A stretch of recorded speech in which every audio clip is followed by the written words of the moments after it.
Hi everyone, a very warm welcome to all of you. While waiting for all attendees to settle in, we will begin with a short video on Portugal. So enjoy it and I'll see you shortly.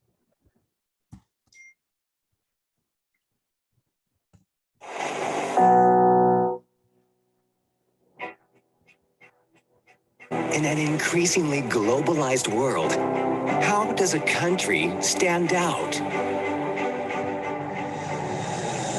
This is a country made of land and sea, a crossroad between the Mediterranean and the Atlantic, a link between cultures and continents. This is the homeland of talented people, a founding member of the Euro, a gateway to a market of 500 million people.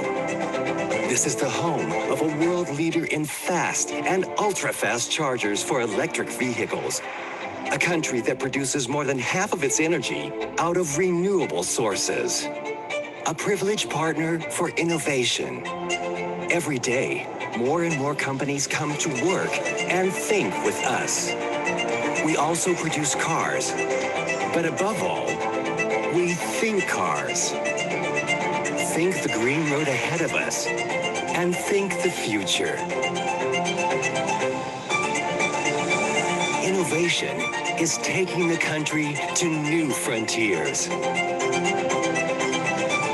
This is the world's biggest cork producer, transforming cork for the most traditional and revolutionary uses. From the top of the most precious wine bottles in the world to thermal shields and rockets and spaceships destined for space. This is a leading tourist destination in the world.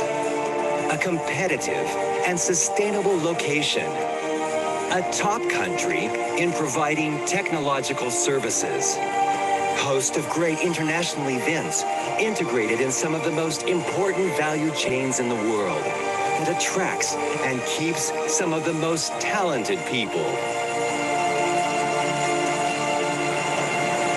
So how does a country stand out in an increasingly globalized world? Well, I guess it's by welcoming the world and bridging cultures.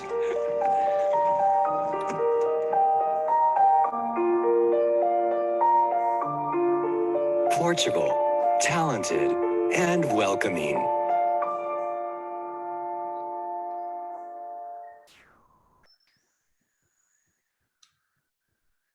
Okay, so that was a real beautiful video about Portugal. I hope you all enjoyed that. So once again, good morning, everyone. Thank you for joining us today. I'm Audrey, the Associate Director with Global Migration Solutions. So I believe some of you here are already familiar with the European residency options. And for others, this might be the first time you are actually hearing about this program. So for the benefit of those who are joining us for the first time, this webinar will actually explain to you on how you can use the Portugal Golden Visa as an entry point or gateway for you to live, work, or study in all the other 27 European countries that you actually prefer. So this actually means you do not need to move or live in Portugal, but you would only need to fulfill a very minimal residency of 7 days per year on average. Okay, so this easy residence makes it very convenient, especially for many who need to remain in your own home country, but still have the privilege of obtaining your second residency in Europe. So what's even more attractive about this program, it actually allows you to invest into real estate. So you can actually buy a property, which many countries' migration program do not allow anymore.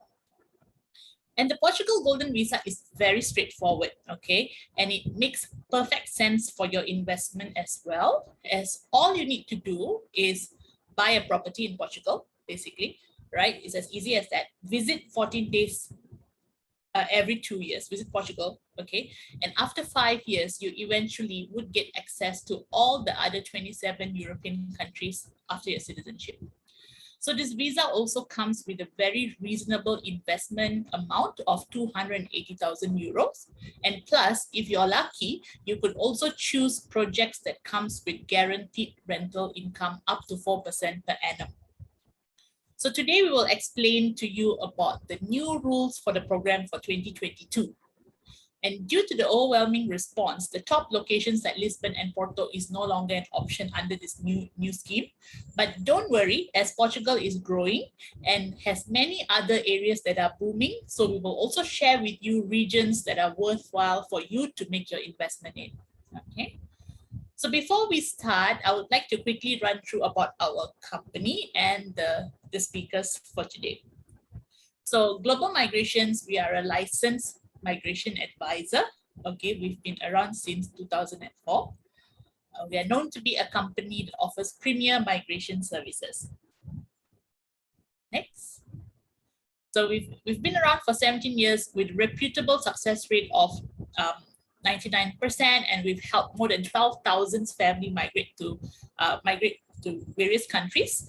Our presence is across Asia Pacific with 5 offices, which is in KL, Singapore, Hong Kong, Vietnam, and Australia. We have also received multiple awards from the U Global Immigration magazine consecutively, as you can see, and we have now grown to be the top 25 award holder, and we are the only company in Malaysia that has been awarded this. Okay, next is the lineup of speakers for today. So we have Desmond as the first speaker. Desmond, can you just welcome the attendees? Sure. Hi, good morning, everyone. Pleased to have you, and thank you for joining us. Thank you, Desmond. So Desmond is the Managing Director and founder of Global Migration Solutions. He is also a licensed migration advisor for Australia and New Zealand. And Desmond has extensive experience in handling various migration programs in his 17 years of experience. The second speaker would be Antonio Vinal. Antonio is a Portuguese immigration lawyer and a senior partner of EFCO Legal based in Lisbon. And Antonio has been wonderfully handling the golden visa cases for all our clients. Okay, so Antonio has 20 years of experience in legal work and migration advisory, and he has great expertise with the Portugal immigration program itself. So it's very assuring to work with a lawyer like Antonio. And as we are organizing the session in the morning this round, Antonio would not be live with us, but we actually have a recorded presentation about Antonio covering all the new roles, which is going to be a very important update. Okay, so the third speaker for today, Jamie. Jamie, would you like to just say hi? Hi, good morning, everybody. Thank you so much for your time. I'm very excited to be sharing with you more about some of the options that you can look at into investing into Portugal later. Thank you. Thank you, Jamie, for joining us. So Jamie is the Managing Director of Intergentium Asia. Jamie's support area and expertise is to provide suitable real estate opportunities for investors to qualify for the golden visa and other investment options as well. So we've been working very closely with Jamie and have always been impressed and with her attractive investment solutions that she brings to our client. So today you've got all the lineup of all experienced speakers. So we can actually begin the webinar shortly. And Desmond, over to you. Hi, thank you, Audrey. Well, Audrey, you have given a very good introduction about the Portugal Golden Visa with a good summary. And you know, I'm very excited to share with everybody this morning with regards to the latest legislative requirements of these programs. Now, let's quickly look into what is this Portugal Golden Visa about. Well, this program was being introduced back in 2012, and the idea of this program is for non-EU citizens to invest in Portugal and in returns to obtain the EU citizenship after several years, and which is 5 years later. Now, I would like to give you some direction about these programs and how you should see these programs and understand about these programs. And I have to say that these programs, you know, comes out as the #1 and the most successful programs among all the golden visa in the European region. #1, this is a programs that allow you to access to 27 countries. And Portugal is seen as the golden gate for you and your family member. And let me share a little bit, you know, with you on why is it that we chose Portugal and we promote Portugal among all. Now, personally, I like Portugal because when I consider a programs, for my clients, I do take into consideration how is the country, and into various aspects. I need to be certain that these countries, the programs is highly regulated. I need to be certain that, this is very livable. I would also take into consideration the safety of the country. I will also take into consideration whether or not these programs is easy to be maintained. So no doubt Portugal came out as number one, among the region. So when you were to invest in Portugal, and that will open up, your door for you and your family members to not only Portugal, but the rest of the 27 countries. And I will share with you shortly which are these 27 countries. Now, number two, when you consider these programs, it is important for you to be aware that you are required to spend only very minimum number of stay in Portugal. And the requirement is, again, 14 days over the first 2 years, and then followed by another 14 days on the third and the fourth year, followed by 7 days on the fifth year. As compared to some other programs around the world, and this is relatively allow our clients to be able to spend very minimum times. If you're not ready to move over yet and you're looking at these programs as a alternative options for your child when they grown up and should they want to study in European countries, and this visa will support them and serve the purpose of having them to study there and to enjoy the education benefits. Now, real estate investment and investment fund are allowed, and no dodgy donation scheme. This is very, very important. You might come across some of these programs would require you to contribute or to make a donations to the country for them to build the infrastructure, for the infrastructure funding. But this program, as I said from the beginning, this is a highly regulated programs. In fact, the latest changes have gone through the parliament, passed through by the lawmaker, and the government doesn't change the programs overnight. So this is very important because when we file an application on behalf of our client, we have to have a peace of mind that this program is highly regulated. And that's not about what is your chances of getting the visa. We got to be very certain when we represent the clients to make sure that their programs, their application, when we file, we are going to get their application through successfully. And again, this whole entire program is supported, with the legislation, and no gray area. Number four, these programs will allow you to bring not only your children, but also your parents, your dependents' parents, and your parents-in-law. So imagine if you would like to move the entire family there, you are not leaving out, your parents-in-law, they are welcome to join you and your family members, right? Now, importantly, on the last point, these programs, the Portuguese government welcome every family member from any health background. So if you have a gifted child, they are all welcome. And as you know, countries like Australia, Canada, United States, UK, those migration programs has a very stringent requirement, even though Portuguese governments would have you access to the healthcare. Despite accessing to the healthcare and with some medical condition, you and your family members are allowed to participate in these programs. So these are the important highlights about this program that I would like you to remember and to see this as a very unique and special programs. Now, while you apply for this visa will take several months for you to go through the process and finally, obtain the visa. And what does it mean by having the Portugal Golden Visa? First of all, that will allow you and your family member to access to Portugal. While you can live, you can choose to live, you can choose to work, and you can choose to study there, for your children. And your kids, if should they in the primary and secondary school, they have the access to the school for free. If they are ready to go to the university, they need to be a local resident for 2 years before they have the access to the benefits. Immediately, everybody of you have the access to the free healthcare. And when we talk about the healthcare, no doubts Portugal came out as #1 during the COVID in terms of how well, the government managed the whole entire crisis. And we do have the clients that share with me, they move over there during the COVID times. And there was one client she was very surprised. It was a surprise experience where the doctor even came, to her home, for the visits during the COVID when she was being infected, when the husband was being infected.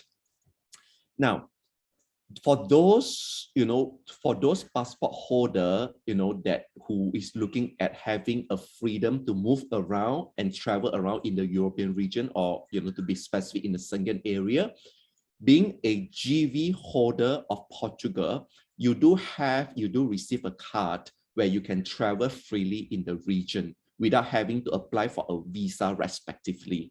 Yeah, so that particularly, it works very well for those, passport holder who needs to apply for a tourist visa whenever they travel in the European region.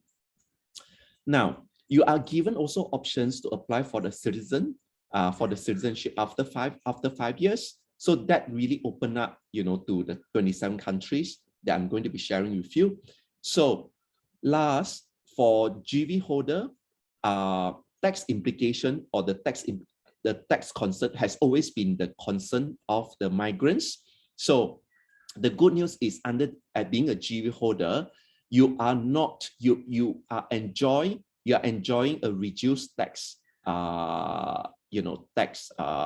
taxes in Portugal, should you choose to live in Portugal as a local tax resident, meaning more than 6 months in the year. So that is very attractive. And in fact, a lot of high net worth individual in the European regions, from Spain, from France, from UK, residents has moved to Portugal and make Portugal as the local tax residence for them, to enjoy a better tax rate and for the tax planning purposes. Now let's look at the 27 countries where you have the access to, and that includes Ireland. For example, if your children choose to study medicines, imagine you are enjoying the benefits just as a local residents. If your children want to study engineering, they could access to Germany. Yeah, and if they like music, they can access to Austria. So there are many options available and many countries available for your children to choose, should they choose to study there in Europe. Now, being a European citizen after the 5 years, so that actually opened up, your family to not just Portugal, but the rest of the 27 countries. So that explained from the beginning, I was telling you and share with you, people see Portugal as a golden gate, yeah, for them to access to the 27 countries. Now, last, before I finish sharing, I would like to give some comparison among these 3 popular golden visa under these 3 jurisdictions of Portugal, Spain, and Greece. As you can see, in terms of the investment amount, they are relatively quite comparable. Yeah, but when it comes to the residency, Portugal has the advantage of the least residency requirements among the 3 programs. And importantly, not only the real estate, but you can also choose, if you are someone who is more interested with the fund investment, you have the options to choose that, not only just the real estate. And Portugal, that explained from the charts here, that Portugal programs give you the faster access to the citizenship, and with the least requirements. So that summarized, and that explained why Portugal, came out as the #1 most popular programs among all. So that's all about my sharing, and I hope that gives you a good summary. And next, I would like to share with you what Antonio has to say. So let's hear more in-depth information from Antonio about these programs. Hello, everyone, and a special thanks to Desmond for having me on your webinar today. My name is Antonio Viñal. I represent AFCO Legal, law firm with offices in Portugal, Spain, and Malaysia. Today, I will be walking you through some of the most relevant features of the Portuguese Golden Visa program, specifically the new rules which have been implemented in 2022. So if you're considering becoming part of the Golden Visa program in Portugal, this is right for you. So without further ado, I will bring up the presentation and we can start right now. The program for today includes 9 points. Number 1, popular investment options. 2, new rules for property purchase. 3, maps, a little bit about that later on. How the process works, card validity, onboarding family members, which family members are eligible. Number 7, permanent residency and citizenship. 8, taxes. And number 9, other benefits.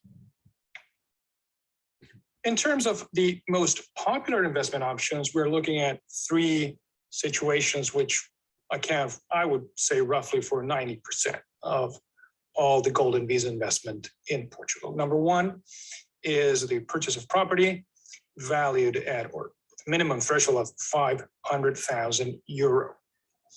Number 2, purchase of property that has to be at least 30 years old or located in an urban renewal area. Why? Because we have the refurbishment part of the investment. So the cost of the property plus the cost of the refurbishment works, that has to total at least 350,000 euro.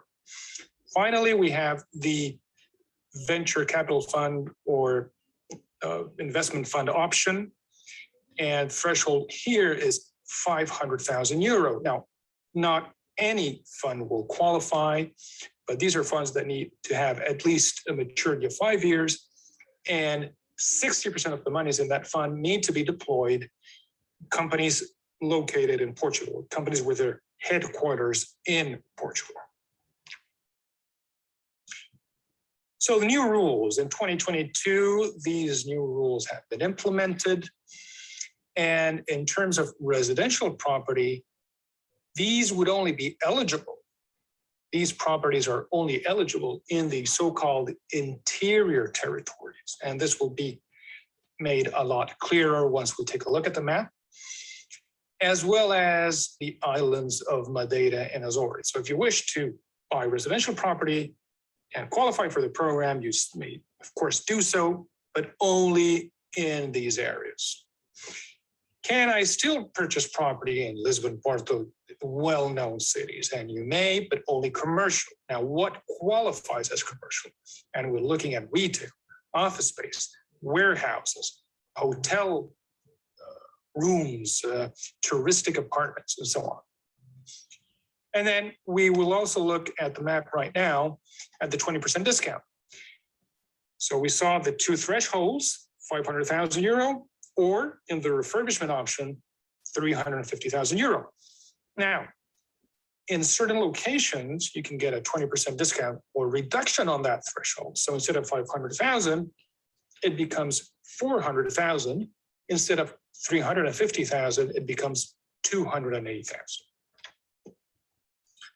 As mentioned, we will start with a map on the left. So the map of interior territories on continental Portugal. The shaded green areas, those are the ones that still qualify for residential investment.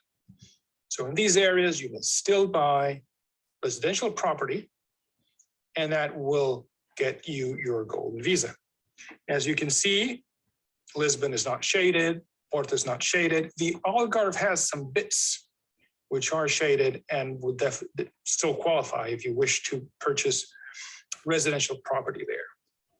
Now, map on the right, this is the one that tells us which areas qualify for the 20% discount. So certain areas in Portugal have low density of population. These are the pink shaded areas. And therefore, if you buy your property in the pink shaded areas, you get the discount. So the green and the pink mostly overlap, but not 100%. Okay, so we need to take both factors into account if you want to buy residential and you want to also benefit of the 20% discount. And this is very clear if we look at the Algarve right down south. So the green areas in the Algarve, this is just only, as you can see, the tips of the region. However, you would get the 20% discount anywhere in the Algarve. Okay, so that's how these two maps work. What process must I follow? It all starts with the obtaining of a tax number. This is relevant because you will need it to open your bank account, you will need it to purchase the property, to pay your taxes if you make income on your property later on. So it starts there. Number two, you need to open a bank account. Very key point. It's a very, very important fundamental point in the whole GB process because you need to transfer your investment money into a Portuguese bank account. Then, of course, you will identify and perform your investment, whether it's the property or the fund option.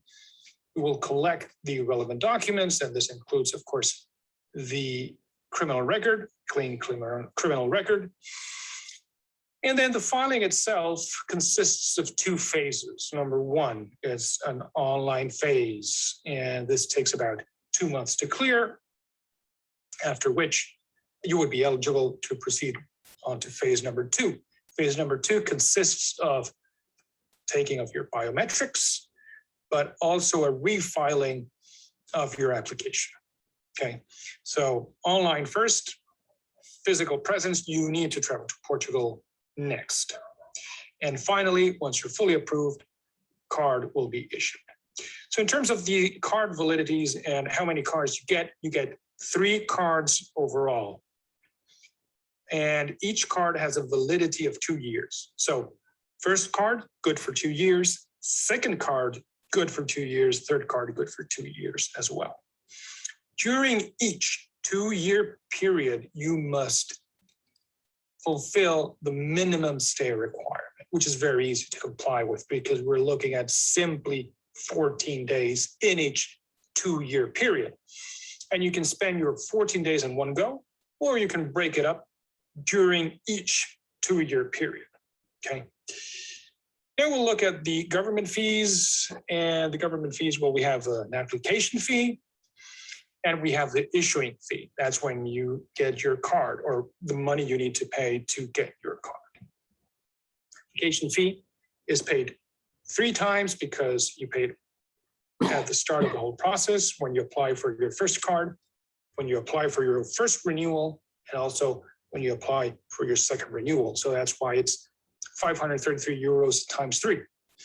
Then your initial card, you will need to pay 5,325. And for each renewal, 2,663. So that's paid twice, because remember, there are 2 renewal cards. So over the 3 cards and during this 6-year period, then you would be paying per person 12,250. The Portuguese government does raise these fees very, very slightly on an annual basis, but again, very slightly. In terms of which family members are eligible to ride on the investor's application, we're looking at number 1, spouse or de facto partner, unmarried partner. Here you would have to prove that you've been together for at least 2 years. Then children under legal age, under 18, that's fine, no issues there. Children at 18 or above 18, we need to show they're financially dependent. How do we prove this? Well, if they're single and still study. So we need to collect these documents to show that they're single and still study. And then we have the investors or the spouse's parents. Again, if they are financially dependent, they can ride on the investor's application. And finally, the younger siblings, as long as they're under the investor's custody.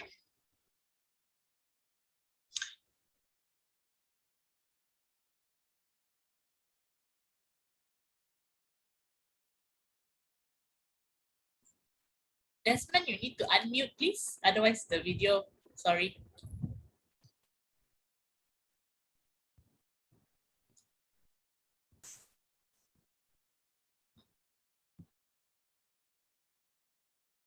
Sorry, Guy. Let me just. Hello, everyone.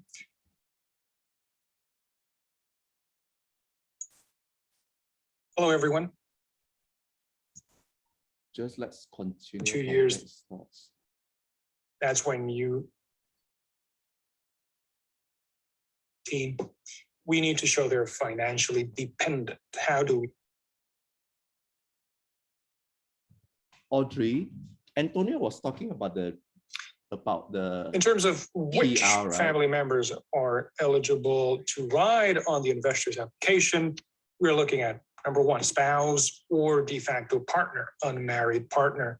Here you would have to prove that you've been together for at least 2 years. Then children under legal age, under 18, that's fine, no issues there. Children at 18 or above 18, we need to show they're financially dependent. How do we prove this? Well, if they're single and still study. So we need to collect these documents to show that they're single and still study. And then we have the investors or the spouse's parents. Again, if they are financially dependent, they can ride on the investor's application. And finally, the younger siblings, as long as they're under the investor's custody. So for both permanent residency and citizenship, okay, because remember, these cards I've been talking about, they're good for 2 years each. That's not permanent. So you can apply for permanent residency or citizenship after year 5. So after year 5, you submit your application. Again, you need to show a clean criminal record, and you must also reach an A2 level in Portuguese language. According to the European Common Framework of Languages, there are 3 levels, A, B, and C, and 3 sub-levels, 1, 2, 3. So the easiest level is an A1, hardest would be C3, and you are required an A2 level, which is really, really basic knowledge of Portuguese. So nothing to be worried about there. And the good thing about the Portuguese citizenship is that you are allowed full dual citizenship. You have no restrictions on the Portuguese side. The difference between permanent residency and citizenship is permanent residency, you're eligible or you can live, work, study, stay as long as you wish in Portugal. You can still, of course, travel throughout the Schengen area and stay for 90 days in every 180 days. So 3 months out of 6, you can spend time in France, Italy, Germany, etc.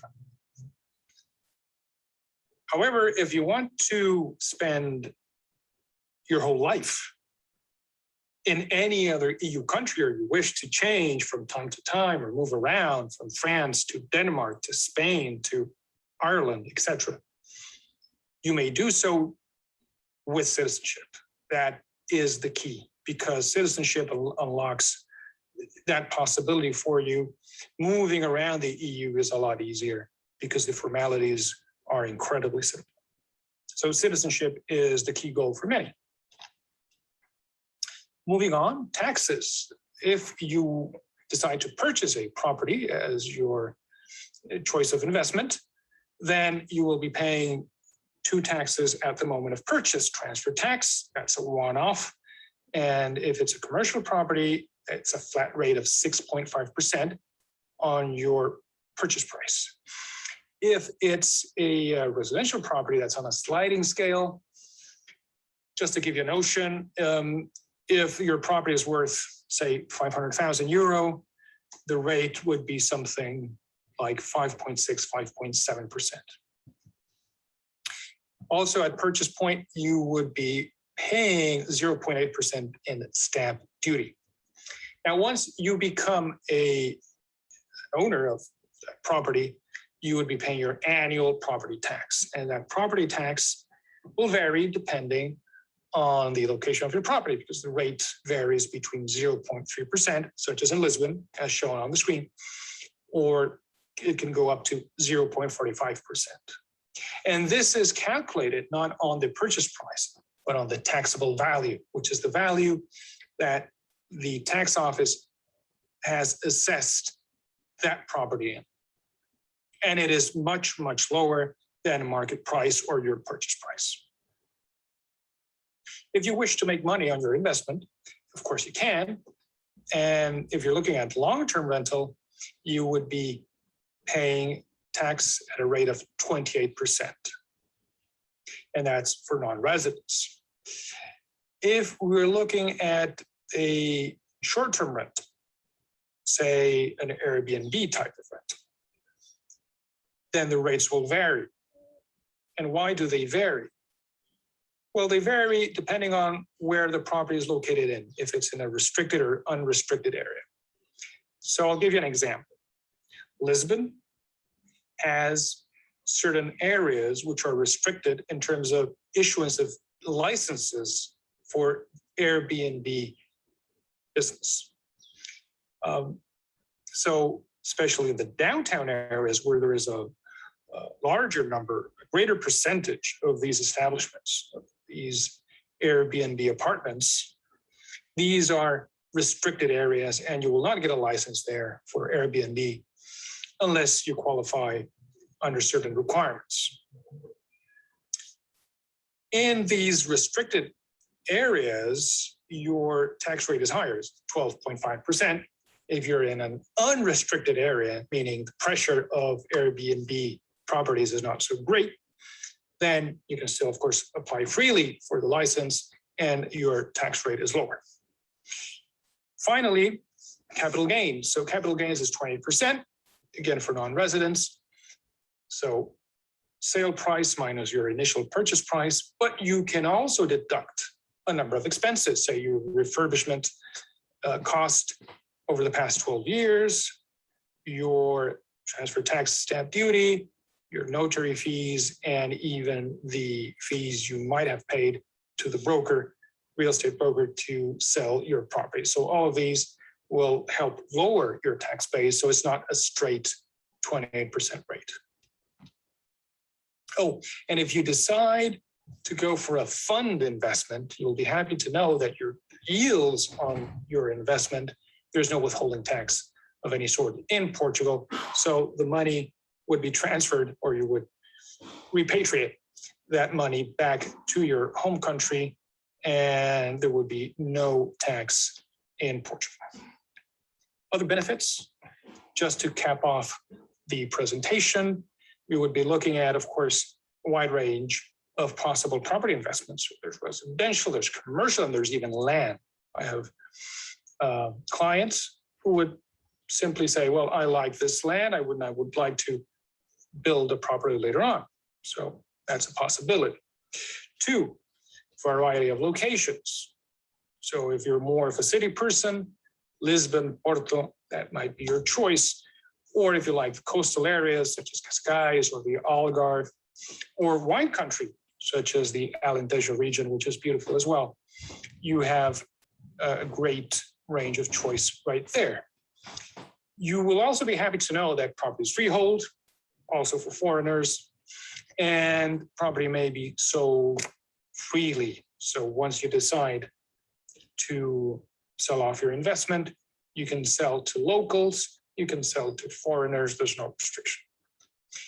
And also from a tax perspective, there is no wealth tax and there is no gift and inheritance tax. So I would say, in summary, that the Portuguese Golden Visa program is great for the immigration aspect, for the tax aspect, and also from a property point of view. That's all for me right now. Thank you very much. Thank you for your patience and attention. And over to you, Desmond. Thank you. Hi, everyone. So by now you have more in-depth information from Antonio about these golden visa programs. I'm sorry about the slight technical problems earlier. So the next speaker, I would like to invite Jamie.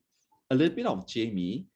We have been working with her for several years.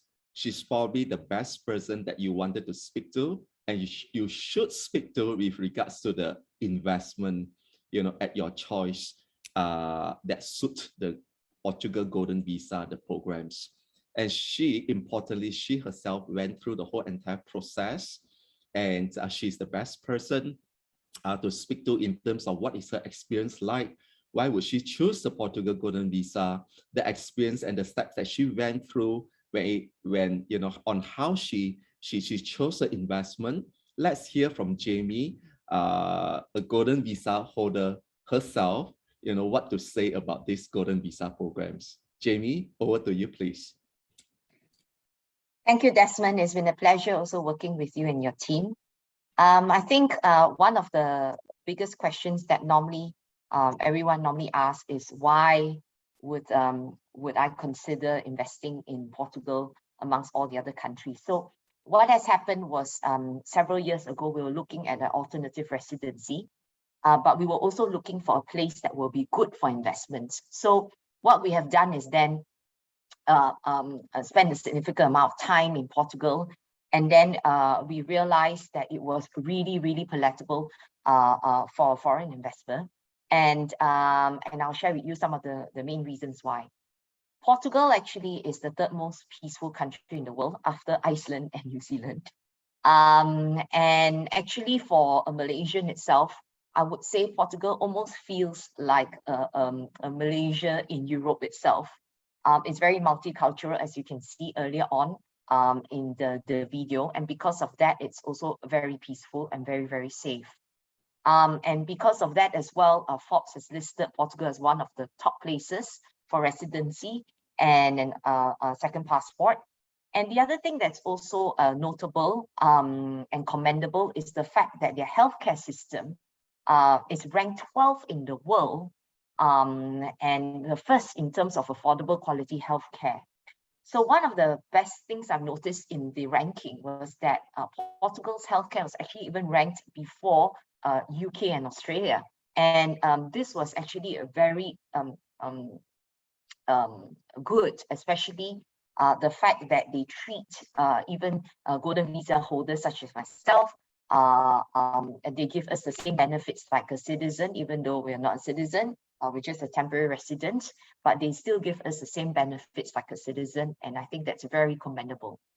The other thing is also, if one should consider the Portuguese passport, as Antonio mentioned, it is the 5th most powerful passport in the world.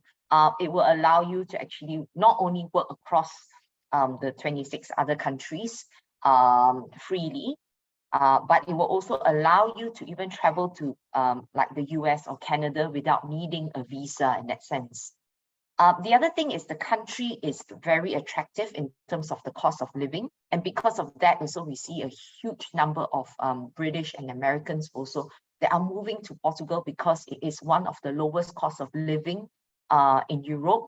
And in terms of tourism of late, I would say in the last few years, Portugal has grown so much as being one of the top travel destinations in Europe. In general, we call them the Bali of Europe because of the 300 sunny days that they have a year, and they are very mild Mediterranean weather, which has made it actually really wonderful for any form of travels. The other thing that I would say that was one of the important criteria in choosing Portugal of one of the places to invest in is the education system. So in today's day and age, I think it is important that we not only acquire a good education for our children, but we also want to give them the option of being more exposed and giving the option to experience different cultures and so on. So what I really like about the Portuguese education system is that they have part of the Erasmus program. The Erasmus program actually allows the students to actually experience a form of a twinning program, as what we will call it normally. But what you will do is you will spend 2 years or 1 year in Portugal, and you can spend the other years of your university degree in any of the choice countries. Now, the choice countries for the Erasmus program, of course, will only be limited to the 26 countries. But you can also choose, there are some programs that they have, which actually does an international exchange, and right up to even like to China and even to Australia, whereby one will only pay a fees such as like 6,000 euros per year, only for tuition fees, and do this training program in Portugal itself. And of course, the Portugal's education ranking is also very high, and holds some of the very good universities in Europe itself. The other thing that is also very important, I think, for any foreign investor is that not only that you want to have the stability in terms of your political system and in terms of the safety, but I think it's also important to make sure that they have a very stable system for foreign investors. I think one of the top reasons why a lot of people have been investing in Portugal is not just about the golden visa. And I think that's something that a lot of people actually misconstrue. Actually, one of the driving key factors for foreign direct investment is actually in the manufacturing sector. You'll be surprised because of the minimum wage, which is very, very low at only about 600 euros.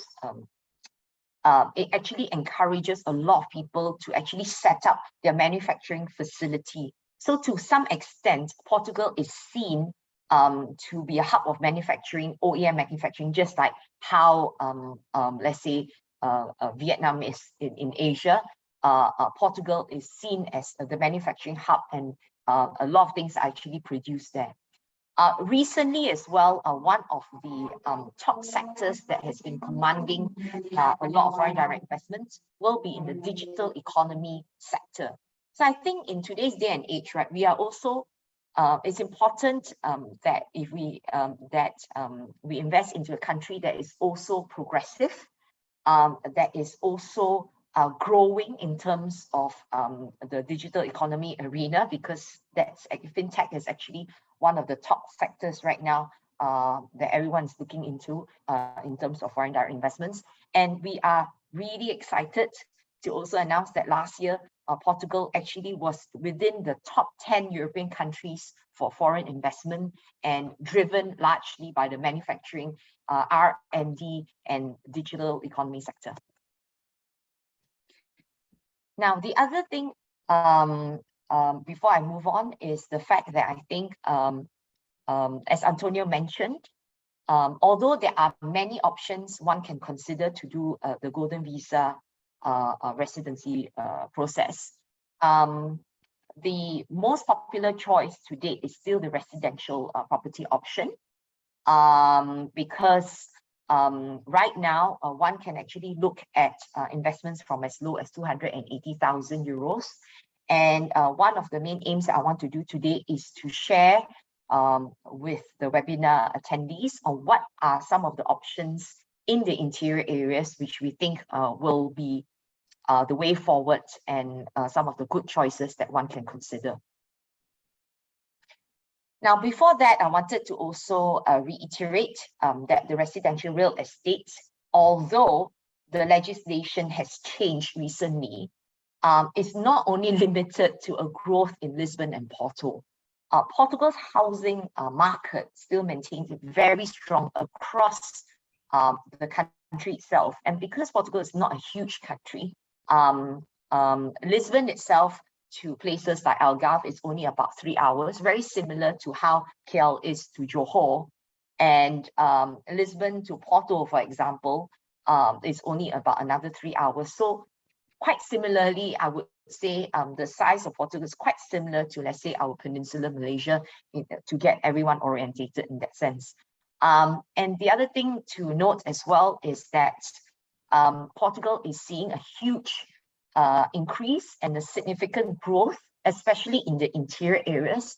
And this is exactly what we saw when Portugal first launched the program in and to encourage investments in Lisbon and Porto. I think this is actually the right time for one to also consider before prices actually go up. We really believe that prices will go up in the next few years and can actually double up from what it is existingly. And especially in the areas of Alentejo and also parts of Algarve, there will be huge potentials for capital appreciation. The other thing as well, a lot of people say, oh, is Alentejo actually increasing in terms of prices because of the golden visa holders?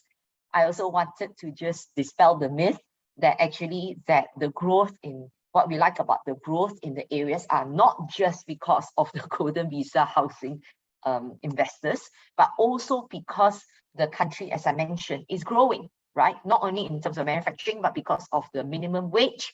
They are also one of the agriculture itself is growing a lot. And in fact, they believe that Portugal may be the third largest olive oil producer in the world by 2030.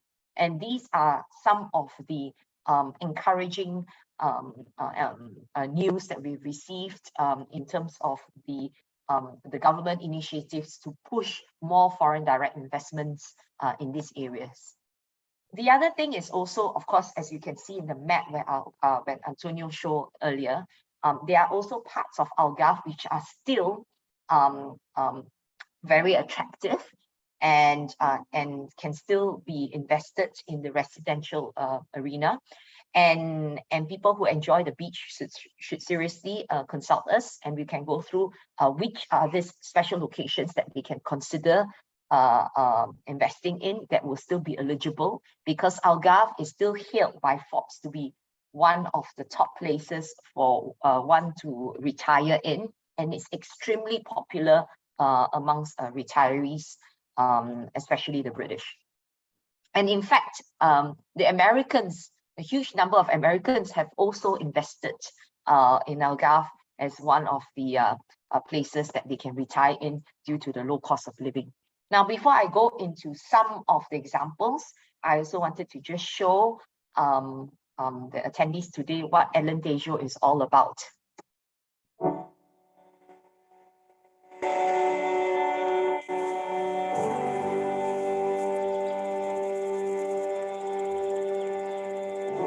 Le Figaro called it the secret garden of Portugal.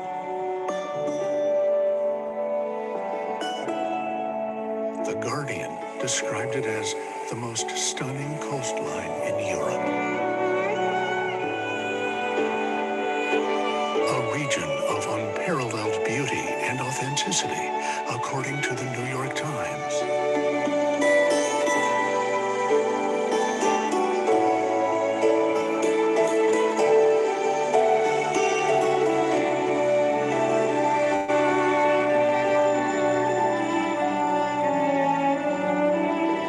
Unspoiled natural landscapes and great food. Monocle magazine. National Geographic calls it Portugal's time capsule.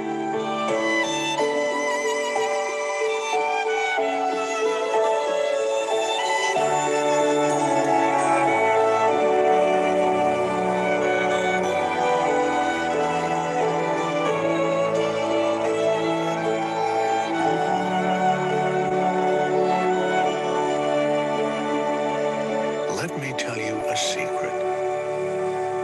We call it Alentejo.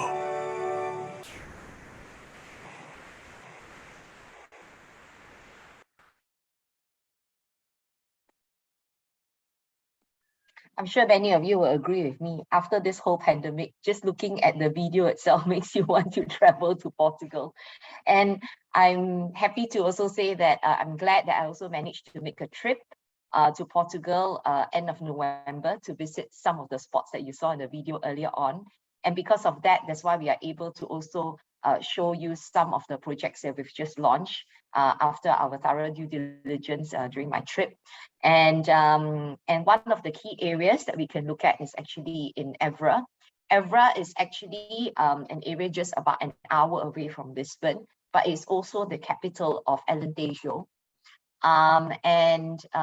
Due to its beauty and being a UNESCO World Heritage City itself, we have also some very interesting projects within the walls that has actually been sold out in the last few months. But we are also happy to announce that we've got a new product that just came on board, and we will be more than happy to share more information about the opportunities in Evra. The other area that we can also look at is also in the parts of Algarve, where you saw just now a lighthouse in the video. We actually have a project within just a minute's walk actually from the lighthouse, which is also under the 280,000 investment.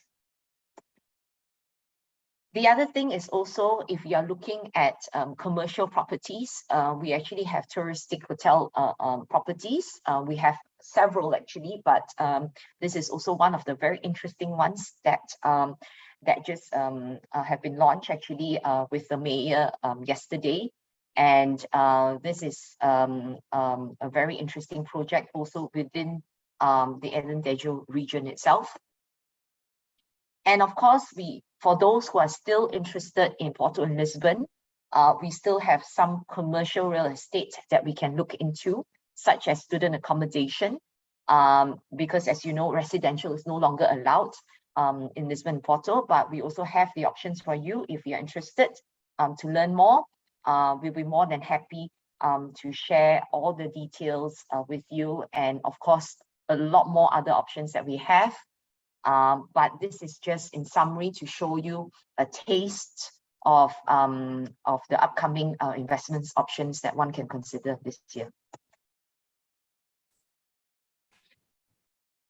So Jamie, thank you for the good introduction about Portugal and also the quick summary on the options for the investment. If you have any question, please type in the chat box and we'll take some of your question and try to answer it now. So Audrey, over to you, please. Sure. Thank you, Desmond. Thank you, Jamie. So everyone, you can keep the questions coming. For now, we have a few questions that I can already start with. So Desmond, can I start the first question with you? All right. So the question is about residency days. So you mentioned that days of residency for this program, and it sounds great because it's just 7 days. For those who are not ready to make the move, what are the other requirements that's meant to maintain the residency status other than the 7 days of residency alone? Sure. Well, when we talk about the 7 days or rather 14 days, because you can choose to make one single trip and spend 14 days over the 2 years. So if you look at it, right, really that is not considered as a mandatory requirement, stay requirements. All you need to do is just to travel there to visit. While you have your property there, your property can be putting up, for on rental. So it is just a short trips to be exact. So while you're spending the 14 days, the requirements to maintain the golden visa, other than the residency, is to maintain the investment of your property, if you choose the property or the fund investment, over a period of 5 years. So the requirement is 5 years of investment and to fulfill the residency. And third and last is to make sure that all of you, whoever there is a GV holder, clean from the criminal records. So these are the 3 mandatory and compulsory requirements to maintain the golden visa status. Sure. Thank you. Thank you, Desmond. Next question, Jamie.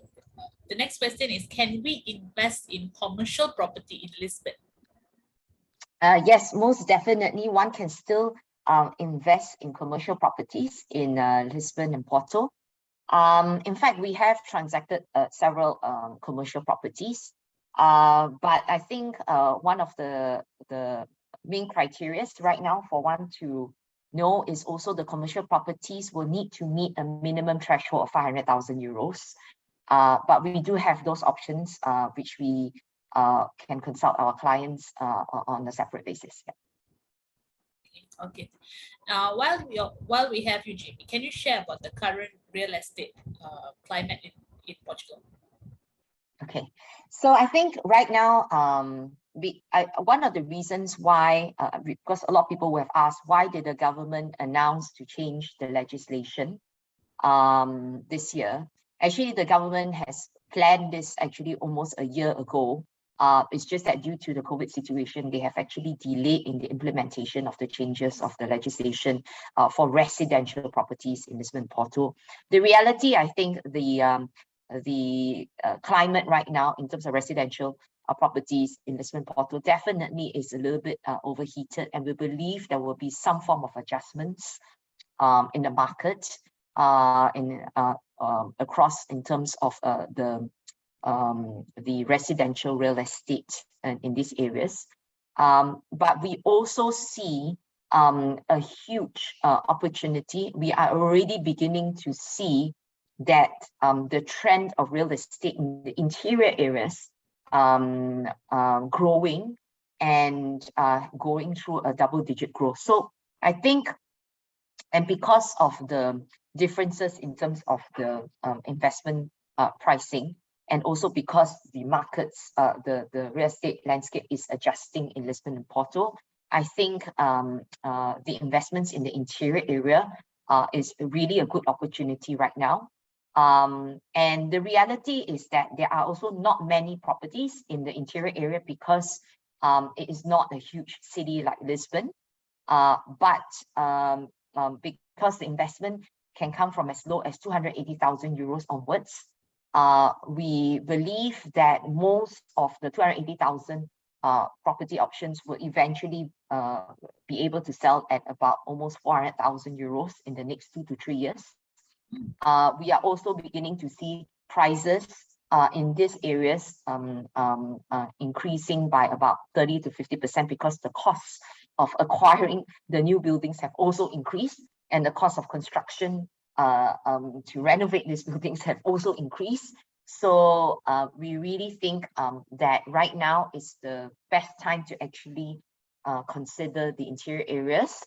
And I think that's probably one of the highlights right now of the talk and the concentrations for most developments. And the reality is this, I mean, if you think about it, 1 hour, like ever, 1 hour away from Lisbon is actually not very far.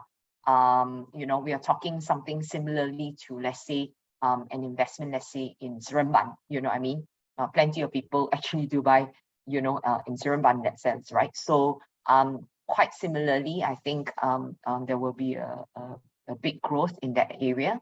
And yeah, definitely quite an exciting year, considering now we are talking about investments of only from 280,000 euros onwards in order to get a residency. I think it's definitely very attractive.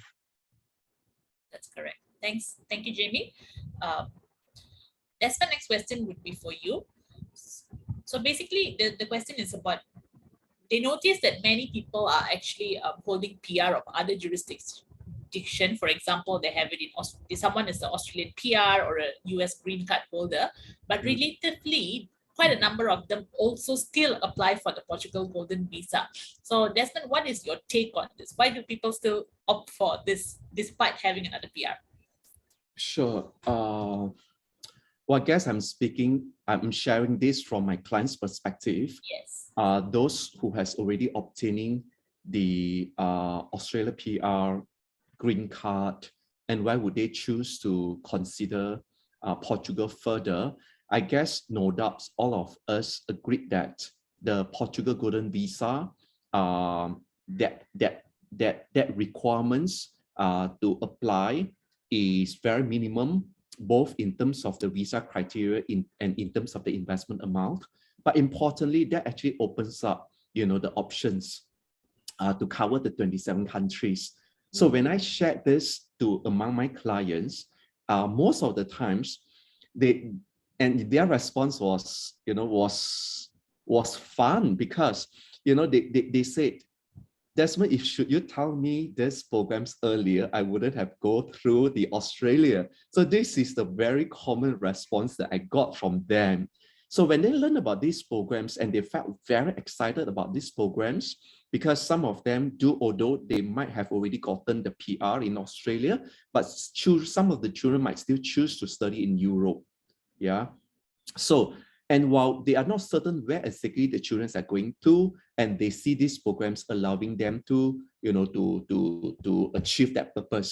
So if the children were to study at any of these countries, they want to have something that allowed them to be able to stay close to the children as well and live in the country as well.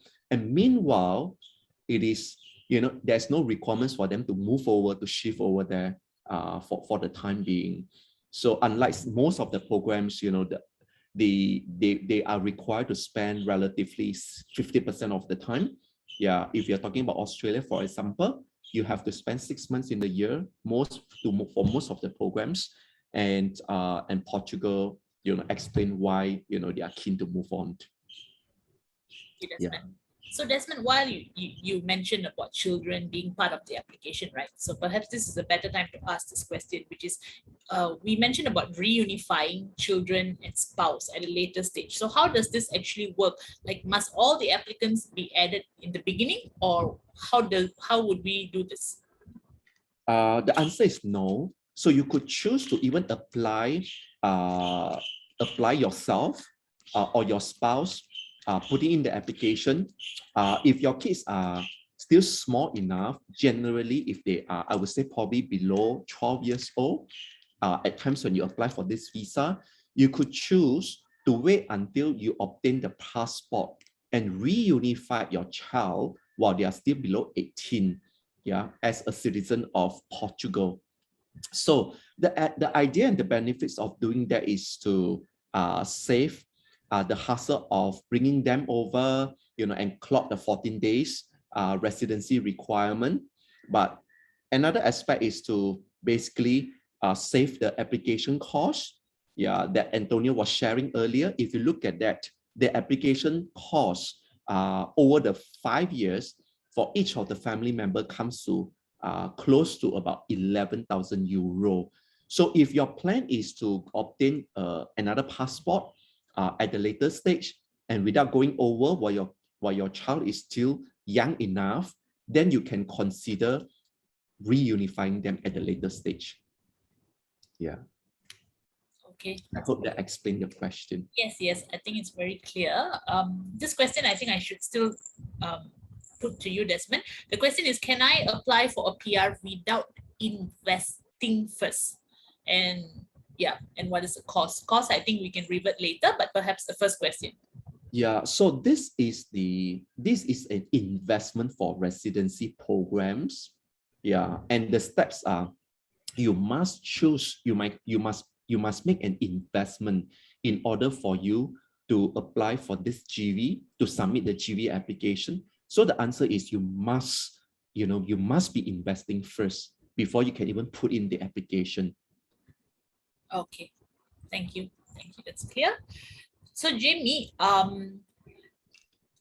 why don't you share about your experience? We know that you actually went to Portugal last year, November, December, right? And do share with us, how was it for you to enter as a GV holder as opposed to a tourist? And how was the government actually handling the COVID situation right now? I think I have to say that having this golden visa and temporary residence card was actually very, very useful for me.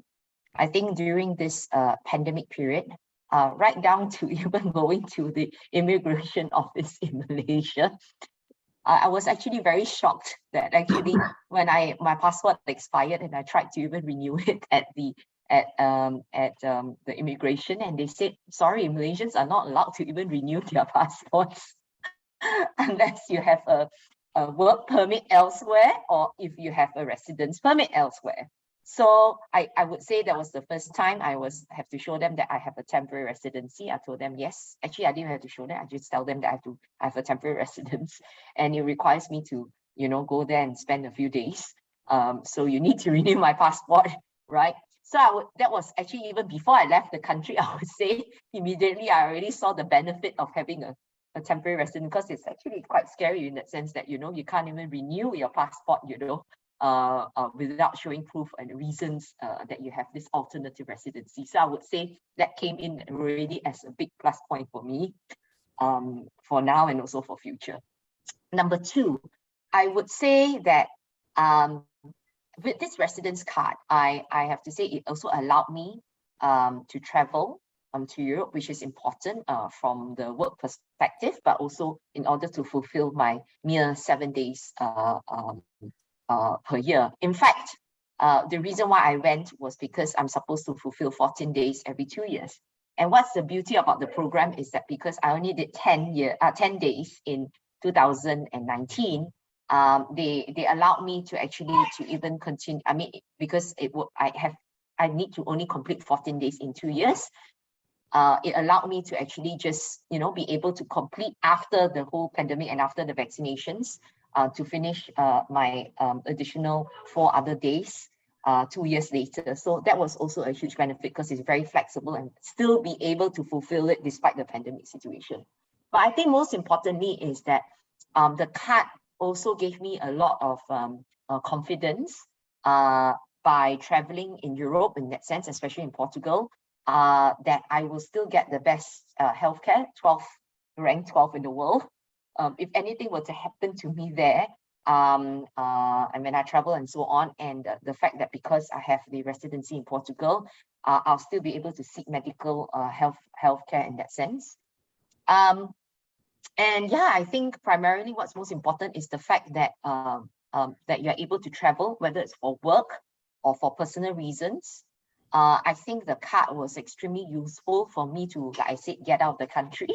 It was also important for me to be able to enter Europe, because actually Malaysia was actually not allowed to, we were blocked from entering a lot of countries in that sense.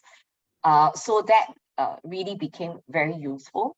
And especially I think during this pandemic period, I've seen how many families that are torn apart in that sense because, or even like people who can't even get married to each other, you know, or people who can't even be with each other in terms of the parents and child. They just want to see their child for even that 1, 2, or 3 months, you know. So by having this card, I think it's wonderful because, as I said, as long as the investment makes sense, which it does, because Portugal is one of the top places to invest in terms of real estate. Really, the residency card is an icing on the cake. And during the pandemic, definitely has proven to be very important for families being able to be together, even if it's just for that few weeks or few days or a few months. It's not about relocation, but sometimes, you know, you just want to be with each other. And I think the card was really, really showed me that it was important for that matter. Now, in terms of the trip itself, I was actually, I have to say that I was, after this whole pandemic as well, I realized as well, I didn't want to travel into like hugely populated cities. So I spent a significant amount of time in the interior area to understand a little bit more, because we have so many upcoming projects there. And I'm actually very delighted with what I saw. You know, their interior area is definitely very different from our Malaysia's interior area. They are still they still have top infrastructures and so on. Like I said, they're probably only an hour or 2 hours away from Lisbon, which is actually very close. And they all have airports and good infrastructure, because they are all, the connecting roads are all built by EU. And then I said they have all these high-speed rails that are, I mean, it's a developed country, you know what I mean? So the interior areas are still very accessible in that sense, and has a huge potential for growth. The other thing is also, I would say, in terms of tourism, I was actually very happy that I couldn't even stay in my own apartment because it was rented. And even though I went in November and December, which is not even like, you know, the summer peak months, my apartment actually has since they managed the whole situation very well, has still been 90% occupied. And I couldn't even stay in my own apartment during this my trip. It was okay because I mean I didn't want to kick out, because of the Airbnb points. So I was more than happy that it was fully rented out. And yeah, I would say tourism is almost back to normal. European tourism. I have to say that I didn't see a lot of the Chinese, because a lot of them are not allowed to travel out as yet. So in terms of the European tourism itself, was the one that has been the main people who are actually traveling to Europe, of course, and the British and the Americans as well. Yeah, I mean, it's been quite a pleasant trip, I have to say. Nice, nice. Sounds like a good trip, and it's definitely so useful to get first-hand information from you itself, citing the places and sharing this information with us. Thanks, Jamie. There's a question specifically for you. Let's see if you can assist with this. The client is, someone is asking, does the kids need to be physically studying in a local public school in Portugal for at least 2 years before moving on to a higher tertiary level? If we are talking about if you are a golden visa holder, it is you don't actually need to study in the public schools before you move on to any of the higher tertiary level. In fact, I think we have a client who is recently, as Desmond mentioned, a Global Migration Solutions client who has moved there, and the kids actually came, went there and finished her IGCSEs in Malaysia, equivalent to SPM or whatever, and she moved on straight to do her foundation year and also university year in Portugal itself. Now, I think Portugal is also very international in that sense. So some of the universities, for example, are fully, like all the courses are fully conducted in English. So I think this is also one of the things that a lot of people, including myself, when I was doing my research, we always think, oh, Portugal, they only speak Portuguese. But actually, the reality is the Portuguese actually speak as much English as Malaysia. They are ranked, 60% of them actually speak English, which is the same ranking actually as Malaysians and Singaporeans. So when you go there, actually, you'll be very surprised. You feel like you're, as some of my clients say, I feel as though that I'm in Malaysia, in a European country, right? In terms of language. Then number two, in terms of education system, I also initially thought that, they only did Portuguese, but the reality is that what they do is they actually have different courses that are actually conducted fully in English. So even if you don't study in high school there, it's no problems that you can actually do your tertiary education in Portugal itself and choose some of these degrees, which is also, that's where we can actually all come in as a team to give the whole encompassing experience to our clients, to bring them through the entire 5 years and help them also settle in if they choose to live in Portugal. Sure. Thank you, Jamie. That was really helpful, especially hearing the misconception of the English that we have that all the time. Desmond, next question is for you. What is the oldest age for reunification of adult children? So is there an age limit? No. So if you're talking about reunifying them, there's no maximum age per se. Even though if your child were to exceed 18 years old, should they continue study and financially depending upon you, you can always reunify your child at any point of time while you are a golden visa holder, right? So we do see children even at the age of 23, 24, so long they are still studying and they are financially depending upon you, and single, not married, they can be included in your application. I see. Okay. Thank you, Desmond. Jamie, could you please share about the government policies on foreign investors investing in Portugal? Is there any specific restriction to buy a property as a foreign investor? So one of the beauty of investing in Portugal, as I mentioned in earlier on in the presentation, is very, very foreign investment friendly.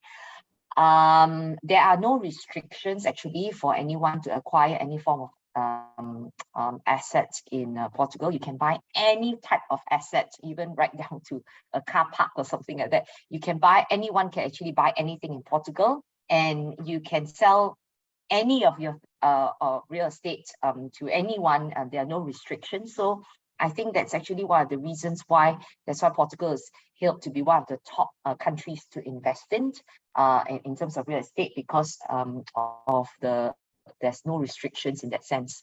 The second thing I wanted to reiterate is the fact that everything is also freehold in Portugal.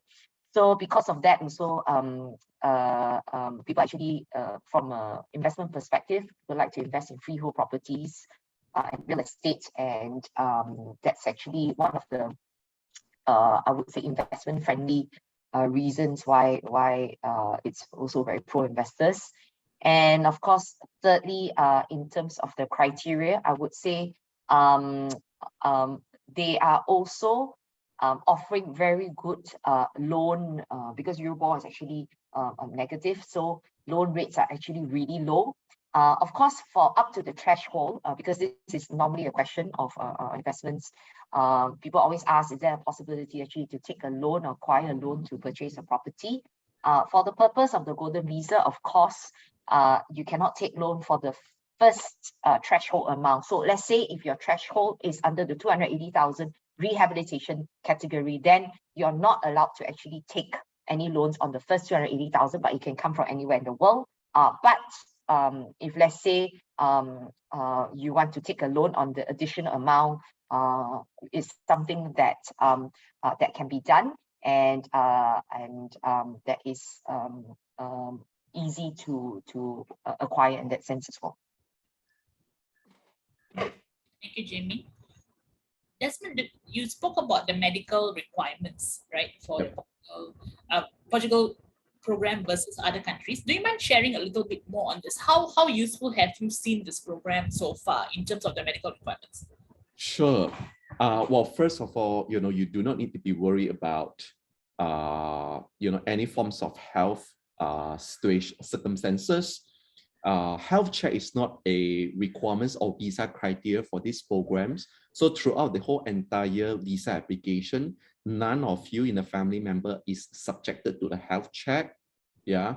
So that says, we do see children with gifted children, for example, and with some forms of learning disability, for example, or Down syndromes. So these are if you do have children with such a situation, please take notes that the Portuguese government welcoming them. So, and the options, if you are considering to apply for the Australia programs, then this wouldn't go through and meet the health checks requirements. The visa would not be approved. So do take notes that the Portuguese government, and I don't see many immigration or the country or the governments are allowing any forms of health situation, family members to be included in the application, but Portuguese government do welcome everyone. Yeah. Okay, thank you, Desmond. That's good to know. That's an option, right? There's another question for you, Desmond. This is pertaining to reunification. Sure. So the question is, does reunifications of dependent child starts, number one, after the card issuance of main applicant, and number two, after the main applicant has fulfilled 5 years of requirement? Okay, sure. So how the process works is we file in an application. So we file in your GB application in 3 months' times. We will get something called principal approval. So once we have obtained the principal approval, and your family member, your spouse or your children who wish to be reunified can submit their application right after that. Yeah. So it is not required for them to wait until you have your golden visa card issued, or rather, wait for 5 years later. So to a certain extent, they can be reunified at almost the same times when you get your principal approval of your GV application. and then starts the 5 years almost the same time. Yeah. I think that should answer the question. For any further questions, everyone, if you're keen to know more on the program, we welcome you to schedule a private consultation with us. So feel free to let us know in the chat box as well, and we will reach out to you. Okay. So we are running out of time. Very quickly, any age limit for the main applicant, Desmond? No age limit. Okay. So we are running out of time. I'm going to get the last question for Jamie. And so Jamie, how would you be able to assist with the investment options for the clients, and how different is IG Asia's services as compared to other providers? So I think what we normally do is we normally have a thorough consultation with our clients to see firstly, in terms of the budgets, what they are looking at. I think that's normally the first step of normally how we move forward. Number two, we also see their readiness of investments in terms of the fund availabilities across to also decide what is achievable to make sure that they fall within the timing of the applications and so on. The next thing also, what we normally do is we will take them through a detailed research findings of what we have on each every individual investment options, and we will take them through what are the pros and cons, and also how we see the whole investment working out for them in the form of a business plan, how we can assist them to make sure that it's a profitable investment, and also in addition to that, we will also come in to also assist them in the management of the property across over the whole 5 years or even beyond. So that's something that we assist our clients through, not just in terms of proposing something to purchase, but also proposing something that makes sense, that will yield good returns with good capital appreciation. But at the same time, we will also assist them throughout the entire 5 years of the journey in this community that we are building together. Thank you. All right, so we've come to the end of our session. Before we conclude the webinar, Desmond and Jamie, can I just have some words of closure summary from y'all? Sure. Jamie, would you like to? Thank you so much again, everyone, for attending. I have to say that my journey throughout the last few years has been an amazing journey. And actually one of the purposes why I'm involved with the Golden Visa and the whole investment program is because I think it's a wonderful opportunity. In fact, I would say that I've met so many clients, and I'm glad some of them have actually embarked on the program, because as you can see also, they are beginning to actually make some changes to also the legislation. And now you can only, let's say, invest in the residential in the interior area. So my advice to you is actually during this pandemic period has also made a lot of people realize that to look at some of the alternative residency and options for our children is actually very important. To look at an option that will allow the family to be together is also very important. And if you also have the means to do so, I think it's an excellent program. I've looked at several programs before I decided on embarking on the Portuguese Golden Visa, and will be more than happy to share with you my personal experiences during our individual consultations, and also to assist you in the interior areas on what you can look at, and and be part of your journey, hopefully. Thank you, Jamie. So from me, I over the years, I've seen clients choosing the right destination, and it has always been never easy when it comes to deciding where to go about. But I'm very certain and very positive about this Portugal Golden Visa. It's going to remain as one of the top choice. And we have shared, earlier with all the reasons that supporting that. And we are also excited to see that the government has chose to implement the new requirement despite the pandemic to make sure that these programs sustain and these programs works well for both the government as well as the migrants. And Portugal, I'm very positive about these programs, why it is going to be successful, because Portugal, the country, these programs alone, not only bringing you and your family member options of residency, but it is really, really a good place for investment as well. So that is supported with all the statistics, all the reports from Ernst & Young's, Pricewaterhouse, which nominated, Portugal as one of the top investment, the top best investment for destination. Destination for investment in the European region. So we hope that if for those who is hearing this for the first time, don't miss out the opportunity to find out more. And if you have any question, please contact us, and we are happy to address your concern in more detail. Thank you. Thank you, Desmond. So Desmond and Jamie, thank you very much for your wonderful presentation. I think it was a very, very nice, informative session today. All right. So thanks everyone for attending the webinar today, and we will be in touch with y'all and looking forward to speak to you more. Have a great weekend and stay safe. Thank you. Have a good weekend. Bye. Bye-bye.